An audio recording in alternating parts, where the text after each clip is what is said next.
গাউসুল আজম নূরে আলম হযরত কেবলা মাওলানা 1400 বৎসর আগে ছিলেন সোনার মদিনা। 1400 বৎসর আগে ছিলেন সোনার মদিনা। গাউসুল আজম নূরে আলম হযরত কেবলা মাওলানা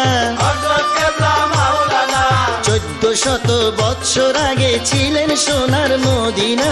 1400 বৎসর